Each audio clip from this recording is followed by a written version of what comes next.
فبأي آلاء ربكما تكذبان.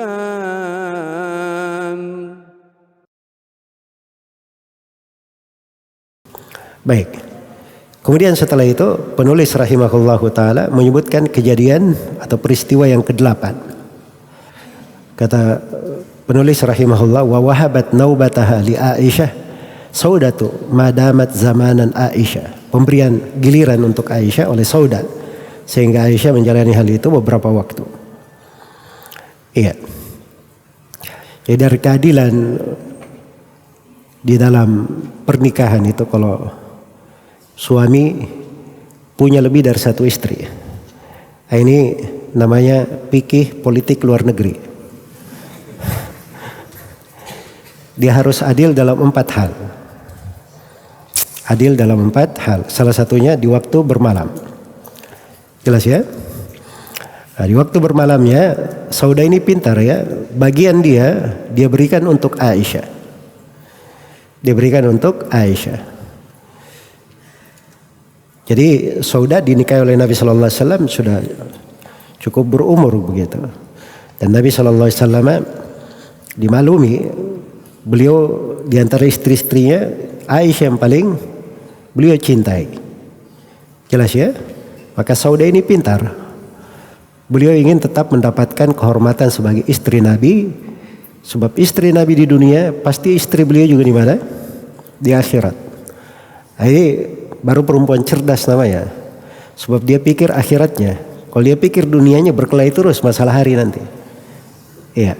Sebagaimana yang biasa kita lihat ya. Baik. Jadi ini berpikir akhirat. Saudah ini radhiyallahu taala anha.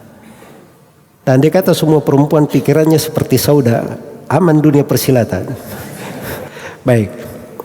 Radhiyallahu taala anha. Jadi ini pelajaran ya untuk dari akhlak yang mulia, panutan indah dari para istri Nabi Sallallahu Alaihi Wasallam. Iya. Baik. Jadi Rasulullah itu tidak mungkin mendolimi siapapun dari istri, itu tidak mungkin. Jadi kalau haknya pasti diberikan kan begitu. Tapi Saudah pintar, hak dia memberikan sendiri kepada Nabi Sallallahu Alaihi Wasallam untuk Aisyah. Kemudian kejadian yang keberapa? Peristiwa yang ke-9. Kata beliau, wa umilal mimbaru ghairu mukhtafi. Kemudian di sini disebutkan pembangunan mimbar Nabawi. Mimbar Masjid Nabawi. Jadi di tahun ini pula dibangunkan mimbar untuk beliau di tahun 8 Hijriah ini. Ini mimbar inilah tempat beliau khutbah, di situ tempat berbicara. Iya. Dan mimbar ini dibuat oleh seorang budak dari Bani Najjar, dibuat dari pohon, dari kayu. Baik. Dan di kisah pembuatan mimbar, hukum-hukum mimbar, kemudian kayu yang sebelumnya Nabi berkhutbah di atasnya, syariat khutbah di atas tempat tinggi, ya memberi contoh, bahkan Nabi pernah memberi contoh sholat di atas mimbar dan seterusnya, itu banyak hukum terkait dengan hal tersebut. Ini peristiwa berlalu ya, kita ini rincian tidak terlalu banyak kita merinci di sini. Baik, kejadian yang terakhir atau peristiwa yang terakhir di tahun ke-8, ini peristiwa yang ke-10. Kata beliau, wahajja Attabun bi ahlil mauqifi.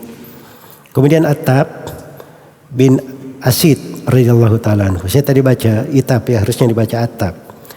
Gubernur Mekah yang pertama. Beliau pun haji, ya. Beliau melakukan haji memimpin manusia yang berada di Arafah. Karena waktu itu beliau adalah gubernur, ya. Beliau adalah gubernurnya. Makanya beliau memimpin dari haji tersebut. Dan beliau ini dari Bani Umayyah ya. Nisbatnya orang Quraisy dari Bani Umayyah radhiyallahu ta'ala anhu. Ya, dan beliau adalah awal amir yang memimpin haji di dalam Islam.